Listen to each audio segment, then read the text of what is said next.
خاتون حضور کی خدمت میں حاضر ہوئی اور عرض کی یا رسول اللہ صلی اللہ علیہ وسلم مجھ سے بدکاری سرزد ہو گئی ہے اور میرے پیٹ میں بچہ ہے اور میں چاہتی ہوں کہ آخرت کی سزا کی بجائے دنیا کے اوپر اس کی سزا مجھے دے دی جائے تاکہ میں پاک ہو جاؤں اور صاف ہو جاؤں، کیونکہ آخرت کی سزائیں بہت سخت ہیں۔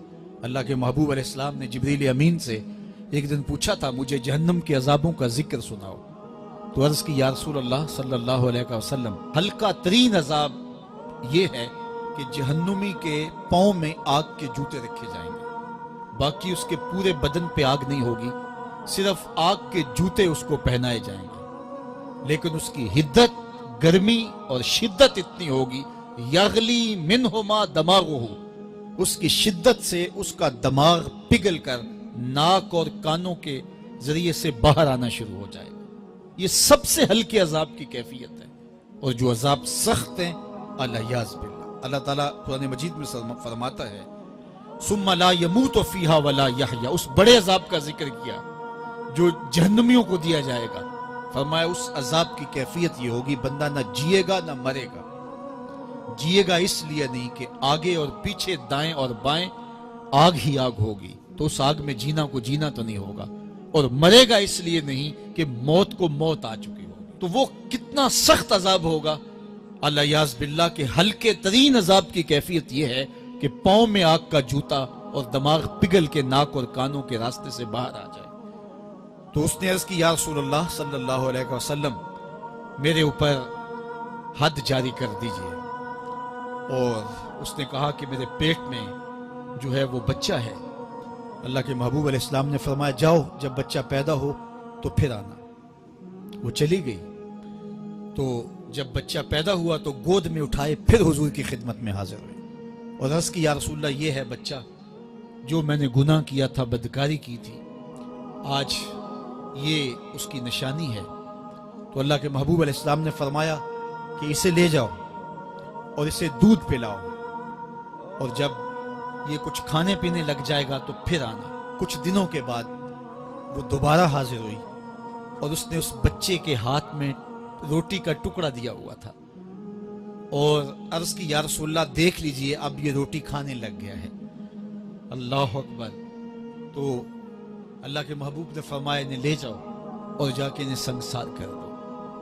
اس کی یہ حد بنتی تھی، اس کو سنگسار کیا اور اس نے خود یہ سزا اپنے لیے قبول کی۔ تو یہ بات ذہن نشین کیجئے کہ یہ وہ لوگ تھے کہ جن سے کبھی کوئی گناہ سرزد ہو جاتا تو وہ جلد توبہ کرتے، اور اس کی بڑی سے بڑی حد اور سزا بھی ہوتی تو وہ بھی کاٹنے کے لیے تیار ہو جاتے۔ میں اور آپ دیکھیں کہ ہماری زندگی میں اگر گناہ ہیں اور ہمیں سچی توبہ کی توفیق بھی نصیب نہیں ہے اور آئندہ نہ کرنے کا عزم مصمم ہو، پکا ارادہ ہو کہ یہ گناہ زندگی میں دوبارہ نہیں کروں گا، الگ بات ہے کہ پھر دوبارہ اس سے سرزد ہو جائے، لیکن جب وہ توبہ کر رہا ہو تو اس وقت اس کا پختہ عزم ہو اور اس کے دل کے کسی گوشے میں نہ ہو کہ چلو میں توبہ کر لیتا ہوں اور پھر ہو گیا تو پھر کر لوں گا، پکا عزم ہو کہ دوبارہ یہ گناہ نہیں کروں گا۔ اور اگر زبان سے توبہ توبہ کر رہا ہو اور دل میں ہو کہ ٹھیک ہے یہ تو صبح بھی مجھ سے عمل بد سرزد ہونا ہے، تو اللہ تعالیٰ سے یہ مذاق کرنے والی بات ہے، اور اللہ تعالیٰ سے جو مذاق کرتا ہے وہ کہاں کھڑا ہے وہ خود سوچ لے۔ وہ کیا کسی نے کہا تھا کہ توبہ کی پھر توبہ کر کے توڑ دی، میری اس توبہ پہ توبہ توبہ توبہ کر اٹھی۔ تو ایسی توبہ نہیں ہے کہ جو رسماً کسی مجلس میں چلے گئے، کسی اجتماع میں چلے گئے تو سب لوگوں نے توبہ توبہ کی تو وہ بھی توبہ توبہ کرتا رہا، لیکن اس کا عزم مصمم پختہ ارادہ نہیں تھا گناہوں کو چھوڑنے کا، تو یہ توبہ نہیں، یہ مذاق ہے۔ اس لیے اللہ کے حضور سچی توبہ یہ ہے کہ ماں قبل کے گناہوں سے مٹی کے گھروندے پاؤں پہ بناتا ہے اور انہیں مسمار کر دیتا ہے۔ وہ کبھی آپ نے دیکھا ہوگا کہ بچے ریت میں اپنا پاؤں رکھ کر کے اوپر سے ریت تھپک لیتے ہیں اور پھر پاؤں ہولے سے نکال لیتے ہیں، بچ جائے تو بڑے خوش ہوتے ہیں، اور جب کھیل ختم ہو جاتے ہیں تو اسے گرا دیتے ہیں اپنے ہاتھوں سے۔ بہلول بھی اسی شغل میں لگا ہوا ہے، بہلول یہ کام کر رہا ہے، گروندے بناتا ہے گراتا ہے، گروندے بناتا ہے گراتا ہے۔ بادشاہ گزرا، پوچھا بہلول کیا کر رہے ہو؟ ہنس کے کہا جنت کے مکان بنا رہا ہوں۔ کہا بیچتے ہو؟ ہاں بیچتا ہوں. کتنے کا؟ 10 روپے کا. سیل لگائی ہوئی ہے. بادشاہ مسکرا کے گزر گیا. دیوانہ ہے، مجنوں ہے، اپنی موج میں لگا ہے. پیچھے سے ملکہ زبیدہ بھی آ رہی تھی. اس نے بھی دیکھا. کہا بہلول کیا کر رہے ہو؟ کہا جنت کے مکان بنا رہا ہوں. کہا بیچتے ہو؟ ہاں 10 روپے کا بیچتا ہوں. 10 روپے بادشاہوں کے لیے کیا ہوتے ہیں؟ 10 درہم نکالے، اس کو دیا، اس نے دریائے دجلہ میں پھینک دیا. فقیر اتنی دیر تک فقیر نہیں بنتا. داتا صاحب فرماتے جب تک مٹی کا ڈھیلا اور سونے کی ڈلی اس کی نظر میں برابر نہیں ہو جاتا. اور ایک مکان کے گرد، ایک وہ گھروندے کے گرد دائرہ لگایا. کہا یہ تیرا ہوا. ملکہ گزر گئی. بادشاہ بھی چلا گیا. شام کو اپنے محل میں پہنچے. بادشاہ سویا. منظر جاگا کہ حشر کا دن ہے، پھر جنت کا منظر ہے. جنت میں بڑے بڑے خوبصورت مکان ہیں. ایک مکان تو بڑا ہی اچھا لگا، تو جی چاہا کہ اس مکان کو دیکھوں. تو جب قریب گیا تو دروازے پہ لکھا تھا ملکہ زبیدہ. شوق سے آگے بڑھا تو دربان نے روک دیا. کہا یہ ملکہ کا ہے. کہا وہ میری ہی ملکہ ہے. کہا دنیا کے ضابطے اور ہیں، آخرت کے ضابطے اور ہیں. بادشاہ کی آنکھ کھل گئی، بے چین ہو گیا. ملکہ کو بیدار کیا. کہا تو کون سا نیک عمل کیا ہے؟ میں نے جنت میں تیرا یوں محل دیکھا ہے. ملکہ کہنے لگی وہی معمول کی نمازیں، وہی سب کچھ، کوئی نیا کام تو میں نے کیا نہیں. ہاں یاد آیا، کل گزر رہی تھی، دجلہ کا کنارہ تھا، وہ جسے لوگ مجذوب کہتے ہیں، وہ جو دیوانہ کہلاتا ہے، وہ بہلول، وہ جنت کے محل کہتا تھا وہ بنا رہا تھا. میں نے کہا چلو کوئی بات نہیں، فقیر ہے، 10 روپے کیا ہوتے ہیں. تو میں نے 10 روپے کا ایک محل خریدا تھا. بادشاہ سر پکڑ کے بیٹھ گیا. وہ تو مجھے بھی کہتا تھا. میں دیوانے کی بات سمجھ کے گزر گیا. اگلے دن بادشاہ قصدن گزرا. جب قصدن گزرا نا تو دل دھڑک رہا تھا کہ کہیں مجذوب پھر آج مل جائے اور اسی موج میں ہو تو کام بن جائے. دیکھا تو بہلول وہاں بیٹھا ہوا ہے. آگے بڑھ کے دیکھا تو کام بھی وہی. بادشاہ پھر رک گیا. پوچھا اب بہلول کیا کر رہے ہو؟ اب دل دھڑک رہا تھا کہ مجذوب ہے، کوئی اور بات کہہ دے تو چلو اچھا ہو کہ وہی جواب دے دے. اس نے وہی جواب دیا، جنت کے محل بنا رہا ہوں. بادشاہ کا کچھ دل ٹھہرا. پھر کہا اچھا بیچتے بھی ہو؟ ہاں ہاں بیچنے کے لیے بنا رہا ہوں. بادشاہ ادھر جیب میں ہاتھ ڈال رہا ہے اور ادھر پوچھ رہا ہے کتنے کا؟ کہا آدھی حکومت لگے گی. کہا کل تو 10 روپے کے بتا رہے تھے. کہا کل تم نے دیکھا نہیں تھا، آج سودا دیکھ کے لے رہے ہو. اللہ تعالیٰ ارشاد فرماتا ہے انما تنذر من اتبع ذکر وخشی الرحمن بالغیب. جو ان ڈٹھے سودے کرتے ہیں، جو بغیر دیکھ کے کرتے ہیں. اچھا چلو ایک خوشخبری میں آپ کو بھی سناؤں، اور وہ خوشخبری رسول اللہ کی زبان سے. حضور نے فرمایا طوبی لمن رآنی وآمن بی وطوبی 7 مرات من لم یرانی وآمن بی. فرمایا صحابہ تمہیں مبارک ہو ایمان کی کہ تم نے مجھے دیکھا اور میرے اوپر ایمان لائے. اور کہا انہیں 7 مبارکیں ہوں جنہوں نے مجھے دیکھا بھی نہیں ہوگا اور پھر بھی ایمان لائیں گے. انما تنذر من اتبع ذکر وخشی الرحمن بالغیب فبشرہ بمغفرۃ واجر کریم. ان کو بشارت دے دیجئے بڑی عزت والے اجر کی اور خوشخبری بھی. تو جس اجر کو میرا رب بھی کریم کہہ رہا ہے وہ اجر کیسا ہوگا.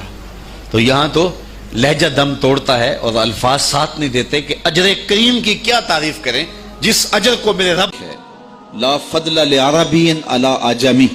کسی عربی کو اجمی پر کوئی فضیلت نہیں ہے اور کسی اجمی کو کسی عربی پر کوئی فضیلت نہیں ہے. کسی گورے کو کالے پر، کسی کالے کو گورے پر کوئی فضیلت نہیں. فضیلت کا معیار صرف تقوی ہے. ہمارے آج بھی ہندوانہ رسمیں ختم نہیں ہو رہی. دولت کی تقسیم پر، امیر غریب کی بنیاد پر اس معاشرے میں تقسیم موجود ہے. ہمارے دیہاتوں میں چودھری اور کمی کی بنیاد پر تقسیم موجود ہے. رعایا اور حکمرانوں کی بنیاد پر یہاں تقسیمیں موجود ہیں. لیکن میرے اور آپ کے آقا و مولا نے قیامت تک آنے والی انسانیت کے لیے جو منشور دیا وہ یہ تھا کسی عربی کو اجمی پر کوئی فضیلت نہیں، کسی اجمی کو عربی پر کوئی فضیلت نہیں، کسی گورے کو کالے پر کوئی فضیلت نہیں. کیونکہ کالے رنگ بھی اللہ نے بنائے ہیں، گورے رنگ بھی اللہ نے بنائے. حکیم لقمان رنگ کے کالے تھے اور صورت اچھی نہیں تھی. تو کسی نے ان سے پوچھا کہ آپ اتنے بدصورت کیوں ہیں؟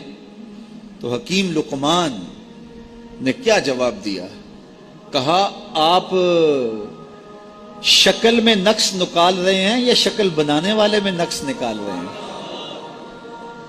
تو وہ خاموش ہو گیا. اللہ اکبر.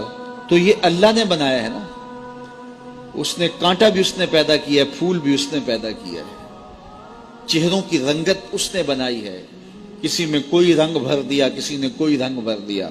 تو رنگوں کی بنیاد پر, نسب کی بنیاد پر کوئی افضل, کوئی اشرف, کوئی اعلیٰ, کوئی بد, یہ نہیں ہے, بلکہ معیار جو دیا گیا وہ کیا تھا؟ تقوی. ان اکرمکم عند اللہ اتقاکم, جو زیادہ متقی ہے اللہ کے نزدیک وہی معزز ہے, وہی معتبر ہے. پھر حضور علیہ الصلوۃ والسلام نے عورتوں کے بارے میں تاکید کی کہ وہ تمہاری زیر دست ہیں, ان کی ملک کچھ نہیں ہوتا اور کمزور ہیں, ان کے بارے اللہ سے ڈرنا. اور حضور نے ان کے ساتھ حسن سلوک کرنے کی وصیت کی. پھر غلاموں کے ساتھ حسن سلوک کرنے کا حضور نے درس دیا کہ جو خود کھاتے ہو وہ انہیں کھلاؤ, جو خود پیتے ہو انہیں پلاؤ, جو خود پہنتے ہو انہیں پہناؤ. بعض لوگ ملازم کو, ماتحت کو جو ہیں وہ ہلکے کپڑوں میں کسن رکھتے ہیں تاکہ پتہ چل جائے کہ یہ غلام ہے, یہ ملازم ہے اور ہم باس ہیں. حضور علیہ الصلوۃ والسلام نے ان 3 چیزوں کی تاکید کی. پھر حضور نے ہمسایوں کے حقوق کے حوالے سے بات کی, اور صحابہ فرماتے ہیں کہ اتنی بار حضور نے تاکید کی کہ ہمیں یہ گمان ہوا کہیں وراثت کے اندر حقدار نہ ٹھہرا دیا جائے. تو ہمسایوں کے حقوق کے حوالے سے حضور نے تاکید ارشاد فرمائی. پھر حضور نے 3 باتوں کی تاکید فرمائی. پہلی بات, عمل میں اخلاص پیدا کرو, چونکہ عمل کا خلوص ہی قبولیت کا سبب و ذریعہ ہے. اگر عمل میں خلوص نہیں تو کچھ بھی پلے نہیں ہے. دوسری بات, حاکموں کو وصیت کرنا, جو بادشاہ وقت ہوں, حاکم ہوں, ان کو خیر کی بات کہنا, ان کو بتانا, ان کا قبلہ درست کرنے کی کوشش کرنا, یہ ذمہ داری ہے قوم کے اوپر. تیسری بات کی حضور نے یہ وصیت فرمائی, لزوم و جماعت المسلمین, مسلمانوں کی جماعت سے الگ نہ ہونا, الگ الگ ٹولیوں میں نہ بٹنا, لابیاں نہ بنانا, گروہ بندیاں نہ کرنا, جماعت کے ساتھ جڑ کے رہنا, فرقہ بندی سے بچنا اور جماعت وحدہ کا ساتھ دینا. حضور نے فرمائی, تابع السواد الاعظم فإنہ من شذ شذ فی النار, جو بڑی جماعت ہے, سواد اعظم ہے, ان کے ساتھ رہنا, جو ان سے بچھڑ گیا وہ جہنم میں ڈالا جائے گا. در ماہی دا چھوڑی ناہی, نہیں تے ہو جاویں گا روگی, جیڑی بکری اجڑوں وچھڑی او بگیاڑا جوگی. اس لیے لزوم و جماعت المسلمین, مسلمانوں کی جماعت کے ساتھ قائم رہنا. پھر حضور علیہ الصلوۃ والسلام نے فرمایا, اے امت مسلمہ, میں تمہیں لاوارث نہیں چھوڑ کے جا رہا, میں تمہارے اندر 2 بھاری چیزیں چھوڑ کے جا رہا ہوں, اور اگر تم ان کو مضبوطی سے تھام لوگے, میں ضمانت دیتا ہوں تم کبھی بھی گمراہ نہیں ہوگے.